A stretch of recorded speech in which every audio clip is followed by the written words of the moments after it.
अस्सलाम वालेकुम रहमतुल्लाहि व बरकातुहू। हम सूरह नबा देख रहे हैं और ये देख रहे हैं कि सूरह नबा में अल्लाह ताला ने जो शुरू किया है आर्ग्यूमेंट इस बारे में कि क़यामत का दिन होगा और जन्नत जहन्नम भी होगी, उसके लिए अल्लाह ताला क्या निशानियाँ देख रहे हैं। सबसे पहले हम तर्जुमा देख लेते हैं।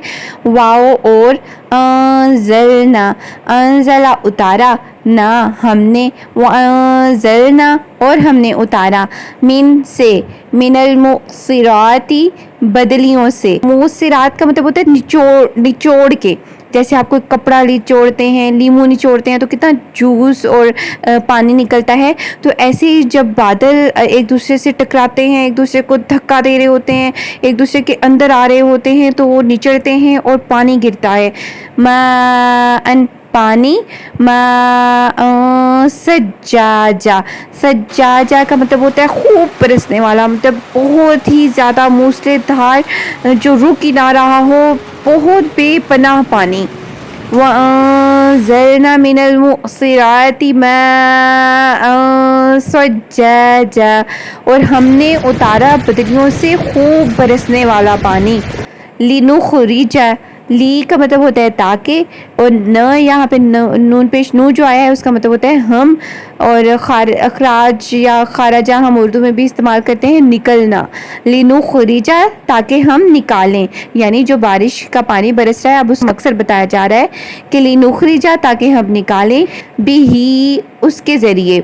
यहाँ पे बे का मतलब ज़रिए और ही का मतलब इसके, यानी बारिश के ज़रिए। हब्बन गल्ला, हब्बन व नबाता, गल्ला और नबातात हम उर्दू में भी इस्तेमाल करते हैं यानी पौधे, ताकि हम उसके ज़रिए गल्ला और पौधे निकालें।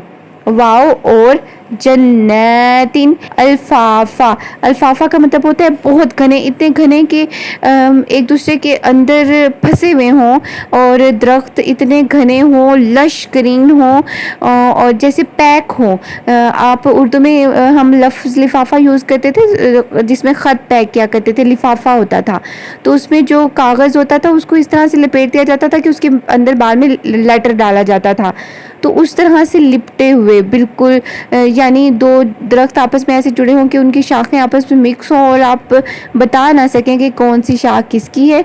यहाँ पे अल्फाफा का मतलब ये है कि बहुत ही घने लश ग्रीन आपस में जुड़े हुए। अल्लाह ताला यहाँ पर बता रहे हैं कि आसमान में बादल जब आपस में टकराते हैं, ज़ोर ज़ोर की बारिश होती है, तब गरज चमक भी होती है, ऐसे लग रहा होता है बादलों की कोई जंग चल रही है और खूब पानी बरस रहा होता है। और वो पानी इसलिए आ रहा होता है कि ज़मीन में जान आ जाए, ज़मीन में हर तरह के पौधे, घास फूस भी और दाने जो किसानों ने बोए होते हैं उससे फसलें भी, और बड़े बड़े दरख्त भी, मीन्स हर किस्म की नबातात, पौधे, प्लांट्स, ट्रीज, दरख्त, फसलें, खेत, बेलें, हर तरह की घास ज़मीन पर उग आए, ज़मीन खूबसूरत लगने लगे और जैसे ज़मीन पर एक ज़िंदगी सी आ गई हो। अब यहाँ पर सोचने की दो तीन बातें हैं। सबसे पहले तो एक बात कि यहाँ पर अल्लाह ताला ने आसमान और ज़मीन से मिलकर काम करवाया है। आसमान ने बारिश बरसाई है, वहाँ से बादलों से पानी आया है, और ज़मीन ने भी बीजों से और जड़ों से पौधों को निकाल दिया है। यानी आसमान और ज़मीन ने जोड़े की शक्ल में काम किया है और एक नई ज़िंदगी वजूद में आई है पौधों की शक्ल में।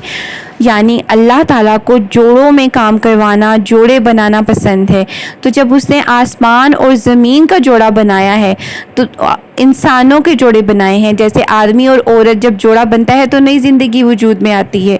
तो ऐसा कैसे मुमकिन है कि अल्लाह ताला ने इस दुनिया का कोई और जोड़ा ना बनाया हो?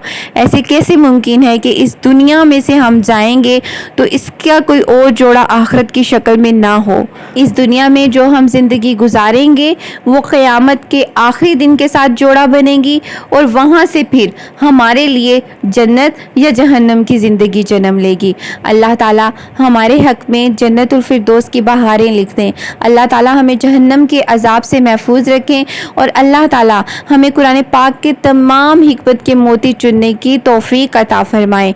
आमीन। अस्सलामु अलैकुम व रहमतुल्लाहि व बरकातुहू।